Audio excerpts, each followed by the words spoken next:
मित्रांनो, स्वागत आहे तुमचं या व्लॉगमध्ये. तर सगळ्यात पहिले तर सगळ्यांना नवीन वर्षाच्या हार्दिक शुभेच्छा. तर बऱ्याच दिवसांनी आज व्लॉग करतो आपण आणि आजचा प्लॅन असा आहे की आपण खेड शिवापूर आणि नसरापूरच्या आसपासचे बरेच शिवकालीन मंदिरं आणि बरेचसे मंदिरं पण आहेत तिथं, तर ते सगळं आपण कव्हर करणार आहोत आज. मेन म्हणजे प्रति बालाजी म्हणून मंदिर आहे, जे पुण्यात राहतात किंवा आसपास पण जे आहेत त्यांना तर हे माहितीच असेल. तर ते प्रामुख्याने आपल्याला बऱ्याच दिवसापासून कव्हर करायचं होतं, तिकडे जायचं होतं, पण प्लॅन काही बनत नव्हता.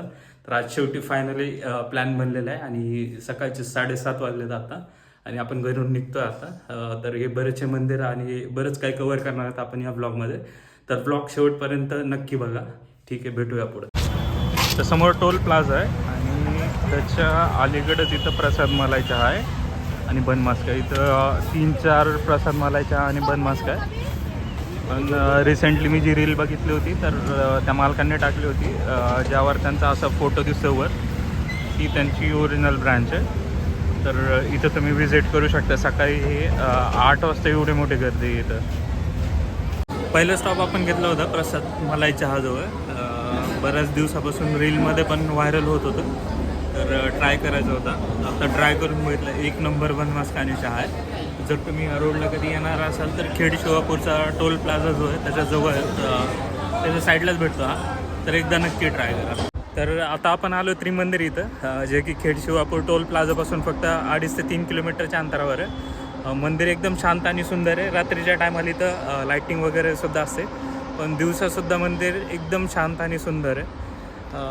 हा हायवे आहे समोर, त्याच्यासमोर शेलचं पेट्रोल पंप आहे आणि त्याच्या जस्ट अपोजिट साईडला हे मंदिर आहे.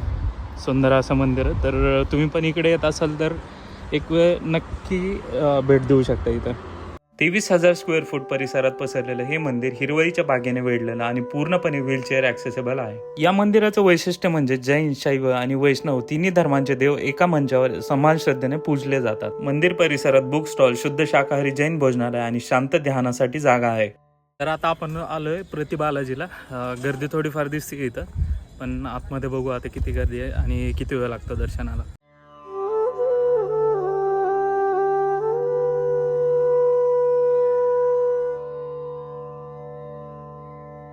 तर एक 10-15 मिनटातच दर्शन झालं आतमध्ये. आतमध्ये मंदिर खूप छान आहे, स्ट्रक्चर पण सुंदर आहे, साऊथ इंडियन टाईप आहे एकदम. पण आतमध्ये मोबाईल अलाउड नाही आहे.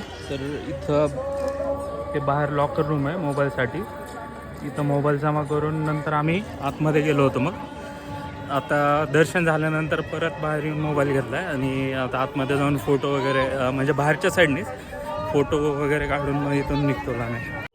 1996 ते 2003 दरम्यान 7 वर्षात उभारलेले हे मंदिर कांचीपुरममधून आणलेल्या दगडांनी आणि सुंदर कोरीव कामाने सजलेलं आहे.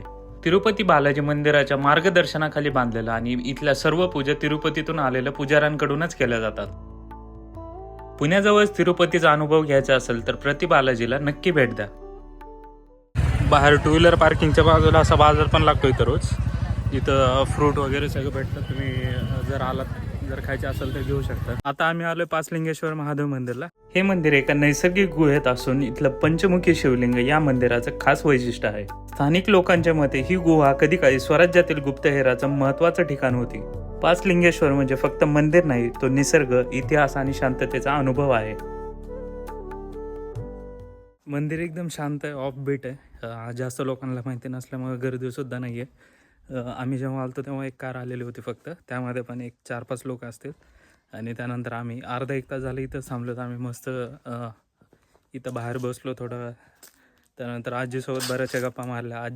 आजीचं वय त्यांनासुद्धा माहीत नाही आहे, म्हणजे कुठंच बर्थ सर्टिफिकेट मे बी असेल किंवा नसेल माहीत नाही, बर्थडे माहीत नाही, त्यांना काहीच माहीत नाही. पण आजी इथं असतात. तुम्ही पण कधी आला तर तुम्हाला पण दिसतील इथं. म्हणजे काहीच नाही, इथं आजी कंटिन्यू असतात आणि इथलं साफसफाई वगैरे, देवाची पूजा वगैरे सगळं त्याच बघतात इथं. तर जर तुम्हाला थोडंसं ऑफबीट प्लेस पाहिजे असेल, थोडंसं आतमध्ये आहे मंदिर. येताना रस्ता गुगल मॅप लावून आलो होतो आम्ही, पण तो रस्ता पण थोडासा चुकला आमचा. तर दुसऱ्या रस्त्याने आतमध्ये गेल्यानंतर तिथं लोकांनी सांगितलं आम्हाला, जास्त मध्ये गेलं नव्हतं पण लोकांनी लगेच सांगितलं की हा चुकीचा रस्ता आहे, बाजूच्या रस्त्याने जा. तर तो रस्तासुद्धा मी व्हिडिओमध्ये टाकेल की कुठून तुम्हाला टर्न घ्यायचा प्रॉपर. बाहेर बोर्डसुद्धा आहे, जर तुम्ही सर्व्हिस रोडने पुढं आला तर बाहेर बोर्ड दिसेल, फक्त तो बोर्ड नीट वाचून तिथूनच आतमध्ये टर्न घ्या. सुरुवातीला थोडासा कच्चा रस्ता आहे, त्यानंतर म्हणजे कच्चा पक्का असंच रस्ता आहे. सध्या तर म्हणजे थोडंसं पाऊस कमी झाल्यामुळे पूर्ण सगळं आसपासचं गवत वगैरे सगळं वाळलेलं आहे. पण मला वाटतं की पावसाळ्यात इथं म्हणजे एकदम हिरवंगार दिसेल सगळं. तर जर तुम्ही येत असाल आसपास कुठं तर या मंदिरातसुद्धा नक्की दर्शन वगैरे केलं इथं. आणि इथं हिला पाहिजे होते बेलाचं झाड, तर आता ही लागली आजीच्या मागं बेलाचं झाड काढून द्या म्हणून. शेती आमची. आणि बेलाचं झाड काढायला पूर्ण मुळापासून ते काढावं लागतं. आजी सापडतं आता खुरपं. ही पण निघेल. प्रांचं म्हणून. भेटलं का झाड मग? हो. हे घ्या आजी. तर शेवटी झाड भेटलंय आणि आता आजी त्याला थोडी माती लावून द्यायला. तर इथून झालं, आता आवरलं इथलं. आता इथून बघू पुढच्या मंदिरात जाऊया. आता आपण आलो आपल्या पुढच्या मंदिरात, म्हणजे बनेश्वर महादेव मंदिर, जे की नसरापूरमध्ये. मंदिराच्या आजूबाजूला एकदम झाडी आहे. गाडीला आत्ता पार्किंग केली आपण गाडी आणि आता मंदिराकडे जातो आपण. आता बघूया पुढं.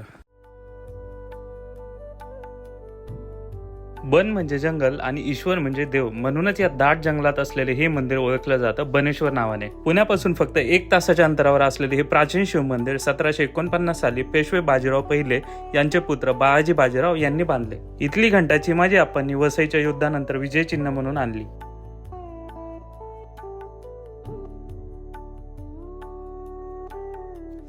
मंदिर परिसरातील पवित्र कुंड औषधी पाण्यासाठी ओळखलं जातं, जिथे आजही कासवं बघायला मिळतात.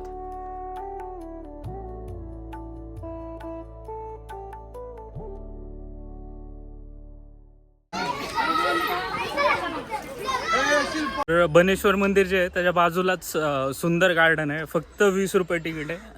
पहिल्यांदा आम्हाला वाटलं नॉर्मल असेल, आतमध्ये येऊन फक्त बसायचं, पण लहान मुलांसाठी तर एवढं बेस्ट आहे. जर तुम्ही विकेंडसाठी एखादी प्लेस शोधत असाल तर ही परफेक्ट फॅमिली ट्रिप होऊ शकते तुमची, ज्यामध्ये मंदिरं पण कवर होतील. गार्डनमध्ये दुपारी तुम्ही आराम करू शकता, जेवण करून बसू शकता. सुंदर मंदिर आहे आणि गार्डनसुद्धा एकदम छान.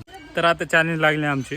हिला म्हणलं फक्त ही स्टेप बघितलं इथं आणि म्हणले मी क्रॉस करू शकते. तिला म्हणलं फक्त 4च क्रॉस करून दाखवा, बघू आपण. 1 2 3. अरे बाप गेली. आबा बाबा. कंप्लीट केली आहे तिने.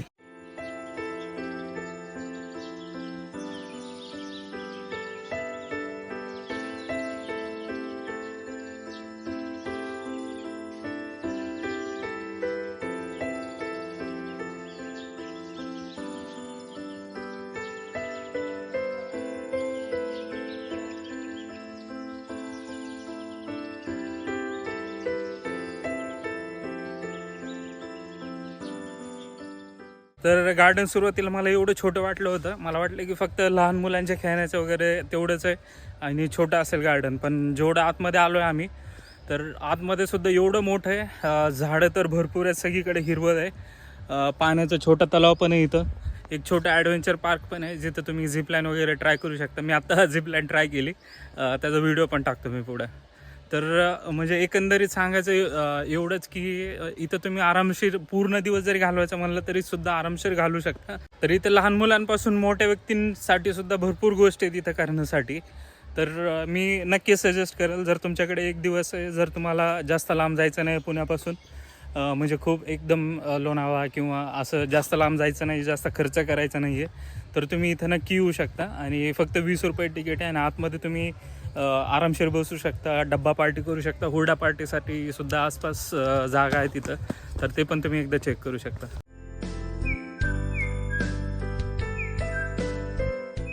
तर बनेश्वर गार्डनमध्ये आम्ही होतो 1 वाजता गेलो होतो. आम्ही विचार केला होता की भेळ वगैरे खावी आणि बाहेर यावं, पण 1चे किंवा 3-3:30 वाजले समजलंच नाही. नंतर जेवण करायला पण टाईम लागला आणि आता पुढं आलो आहे आम्ही रांजेश्वर मंदिरात, जे की रांजे गावात आहे, खेड शिवापूरच्या आतमध्ये. तर आता इथून पुढं कंटिन्यू करू. घडीव दगडात बांधलेलं मंदिर, खोलगट भागात उतरून जाणारा प्रवेश, नंदी मंडप, सभागृह आणि गाभारा सगळंच इतिहास सांगणार आहे. गाभाऱ्यातील स्वयंभू शिवपिंडीखाली आजही जिवंत पाण्याचा झरा वाहतो, ज्याचं पाणी 3 जोडलेल्या कुंडांमध्ये जातं.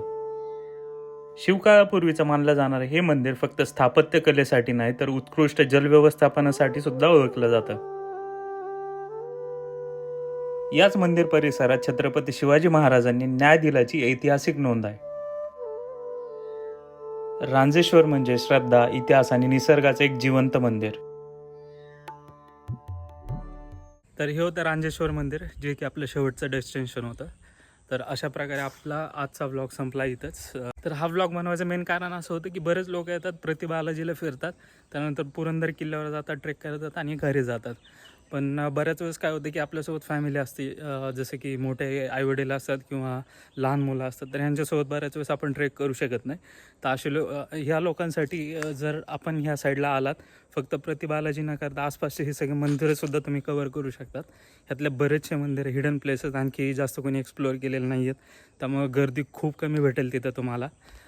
तर इथं तुम्ही जाऊ शकतात, शांततेत बसू शकतात, एक दिवस आरामशीर इकडे तुम्ही घालवू शकतात. तर असं होतं आजचा व्लॉग. ह्यामध्ये आपण टोटल 5 मंदिरं कवर केलेत. तर जर तुम्ही ह्या साईडला कधी याल तर ही सगळी लोकेशन नक्की एकदा चेकआउट करा. सगळे लोकेशनसुद्धा मी एकदा डिटेल्समध्ये टाकलंच तुमच्यासाठी. तर हा व्लॉग तुम्हाला कसा आवडला कमेंट करून नक्की सांगा. आणि आणखी काही सजेशन असेल तुमचं तर ते सुद्धा कमेंटमध्ये नक्की कळवा. मी ते सुद्धा इम्प्रूव्ह करण्याचा नेक्स्ट व्लॉगमध्ये ट्राय करत. तर पुन्हा भेटूया अशाच एका नव्या ट्रॅव्हल व्लॉगमध्ये. तोपर्यंत राम राम.